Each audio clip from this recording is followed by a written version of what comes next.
Meat! Like most English-speaking people that grew up watching and playing Pokemon, I had never really encountered a situation where I felt like I needed to watch Pokemon in Japanese. I typically choose to watch anime in Japanese nowadays, but I have nothing against dubs and even used to watch dubs over subs when I started actively watching anime. But Pokemon and some other 90s anime like Dragon Ball Z had always fallen in the same category of Ghibli movies for me, where watching in Japanese was an option I never really opted for. So I was kind of shocked to find that after watching the third Pokemon movie in Japanese for the first time, the entire soundtrack was different. Okay! バトルしようぜ!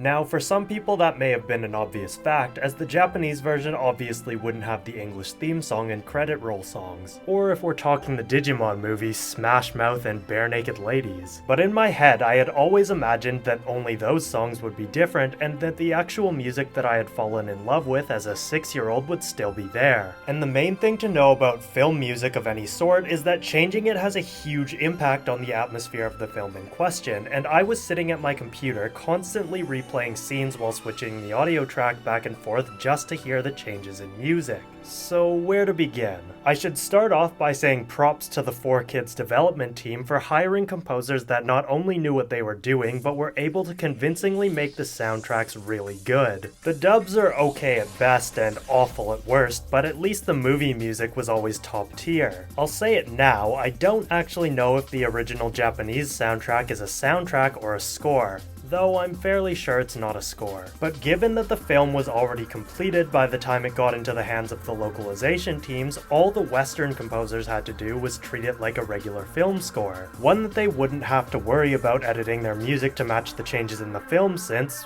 well, there presumably wouldn't need to be any. And in that sense, I think it's a fair assessment to say that while the Japanese soundtrack has much better quality, having been recorded with an actual orchestra, the music of the English version's score is actually much more fitting and cinematic in most places. To start with a completely unfair comparison, the battle music when Brock and Misty face off against Molly is the best example of what a score can do against a soundtrack. The Japanese version simply takes the battle theme from the original games and kind of just plops it into the scene to say, well, it's a Pokemon battle and that means we need to play the Pokemon battle theme. It's certainly a safe choice, and it isn't that it doesn't work, but watching the English version, it's clear that each part of music has been written to align with the actions on screen. Misty's battle especially showcases both the underwater environment as well as the actual events of the battle. Wow, Misty. Mantine, use your takedown attack! Tackle it, Staryu! There are also a number of scenes in the Japanese version where things are just kind of silent. This is what makes me believe that the original Japanese soundtrack wasn't a score, since some of these scenes benefited unimaginably from having music placed in them for the English version. One that really stuck out to me was the moment where Ash, Misty, Brock, and Lisa are running up the hill to get a glimpse of Greenfield, only to discover that it's become a barren crystal wasteland.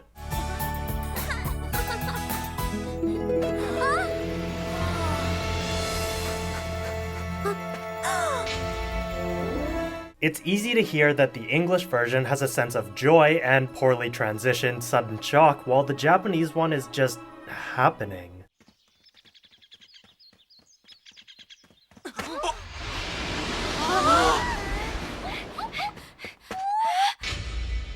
Even trying to look at it without nostalgia goggles, it just seems oddly silent for the kind of wide, slow panning shot they had. The main track I want to discuss though is Molly's theme, as this is arguably the track people remember best from the movie, as well as one that is significantly different in both versions. There are two main scenes where we hear this theme played out in the Japanese version. First in the film's opening scene where Molly and her father are looking at a picture book and playing before she goes to bed, and second when Molly decides to put her trust in reality and end the dream world she has created. In the English version, Molly actually has two themes, a sort of theme and antithesis. The first theme being about her relationship with her father, and the second being the track that plays when she is alone. And just to clarify, neither version's soundtrack refers to these as her theme, but because it plays during some of of her most critical moments in the movie, as opposed to the track that the Japanese version titles her theme, this is the easiest way to refer to it. Now, before anyone starts trying to predict which one I'm going to say is better, there isn't really going to be an answer to that question. Both versions' themes manage to get their points across in setting up the atmosphere, albeit in very different ways, and both are highly fitting for the scenes they accompany despite the differences in style. My personal taste and nostalgia for this, as well as other Pokemon movies, makes me preferential towards the English versions because, in fairness, scores rarely lose to soundtracks, and the Western composers had the advantage of knowing every detail of what they would be writing for and how to best create a comprehensive, ongoing musical presence and atmosphere. Starting with the opening scene, let's have a look and listen to how the Japanese version handles it.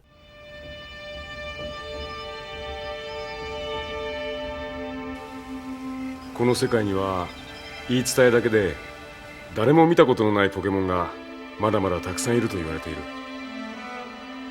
For those of you who remember the English version, this is completely different in almost every way. The track sounds quite uplifting and almost romantic, which is odd considering Molly is a 5-year-old whose only remaining family is her father. It's certainly a beautiful piece of music with a flowing, delicate melody played out by the strings, oboe, and flutes, and it manages to capture the very general idea of her as an innocent, rich little girl, exuding princessy vibes all throughout. But it doesn't quite match, well, Molly.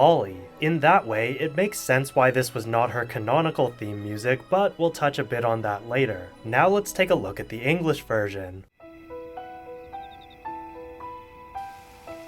These are legendary Pokemon, Molly.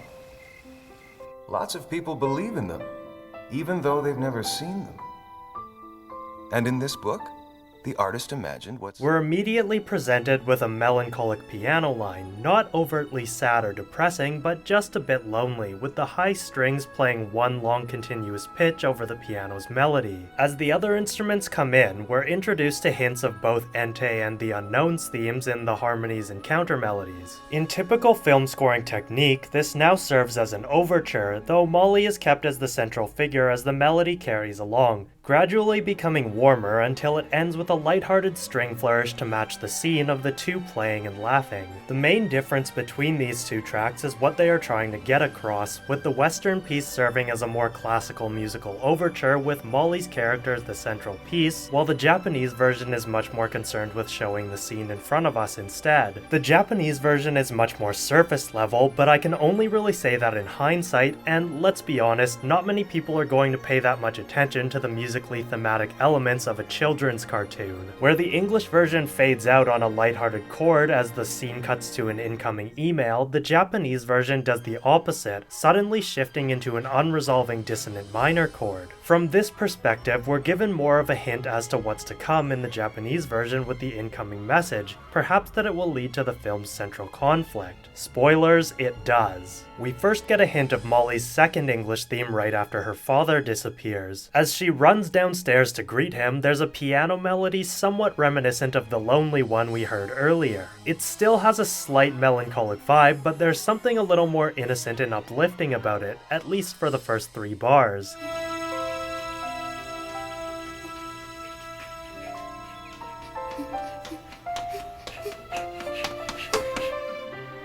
This is only the first taste, however, as it gets repeated many more times throughout the soundtrack with a longer, more developed melody as it plays during times when Molly is lonely or afraid.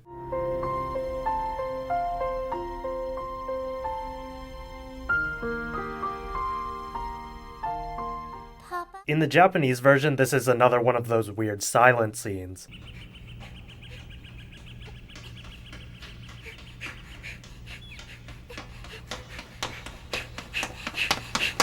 Now, skipping to the main plot resolution about 3/4 of the way into the film, we get a reprise of the theme in both versions of the movie. For a bit of context, the music in both versions from the moment when Molly's father goes missing until now is all either dramatic or melancholic, but none of it is particularly uplifting. There are some peaceful tracks, yet they're usually shrouded in a sense of unease due to the mysteriousness of the unknown's power being influenced by Molly's wishes.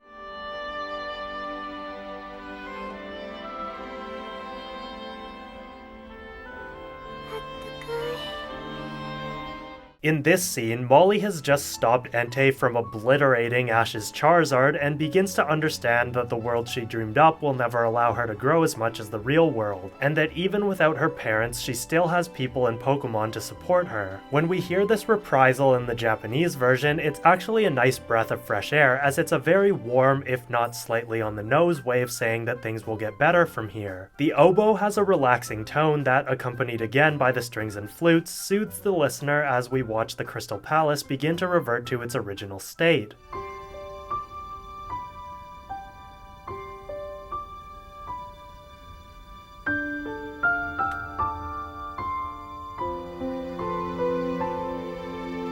Here we hear the opening notes of the antithesis, playing the lonely melody on the piano like usual. However, as the strings come in and push the melody along, the harmonies begin to outline a more hopeful and uplifting finale to the conflict. There is still an air of sadness, as this also accompanies Entei's explanation of how he cannot remain in this world if Molly wishes to live life in reality, and so these harmonies outline the fact that while her dreams cannot help her grow, they still made her happy regardless. Now, you might be thinking, why did we even bother covering her first English theme if we were just going to focus on the antithesis? That theme actually only comes up again once, playing again when Molly rides Entei to meet Ash's crew before the battle with Brock.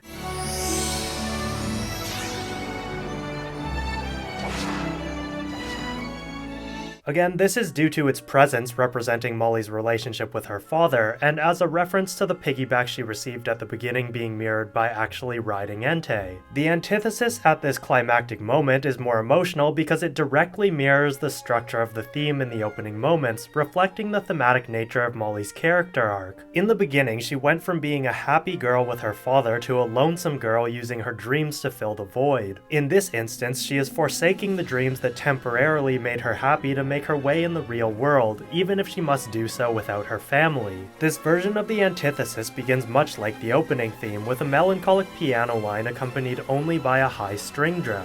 It then begins to evolve with the scene, adding in more instruments to supplement the respective joyous and accepting feelings she has before completely filling out with the rest of the orchestra in the final sections.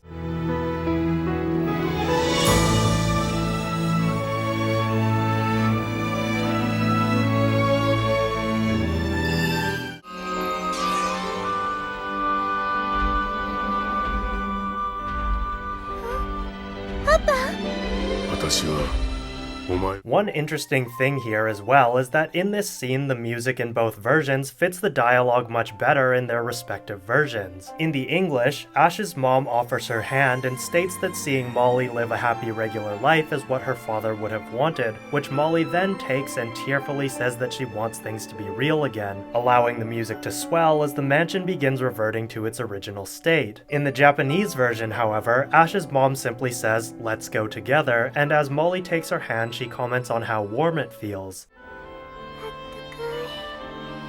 This simple statement is much more tender and intimate, and thus doesn't lend itself to a huge orchestral climax, making the unchanging intensity in the music quite apt in the context of the scene. Both work equally as well as one another, and it's amusingly typical that the Japanese version approached this scene delicately while the Western version was powerful and climactic.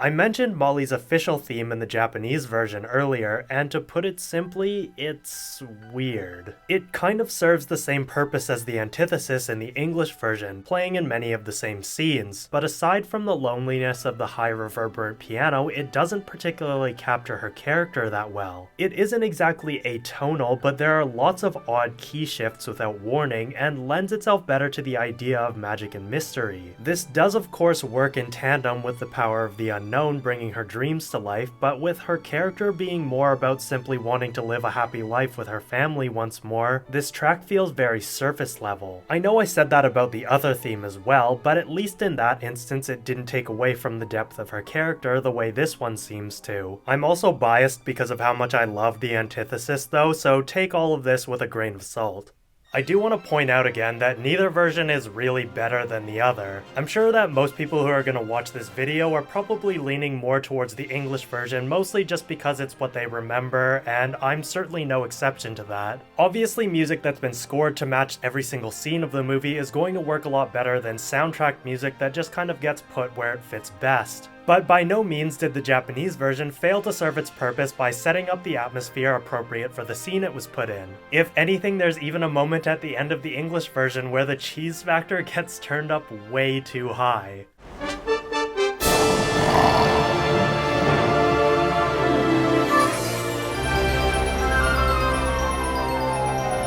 God, it's so over the top I can't even tell if I like it ironically or not. The Japanese version's music fares a lot better, but unfortunately it gets supplemented with, well...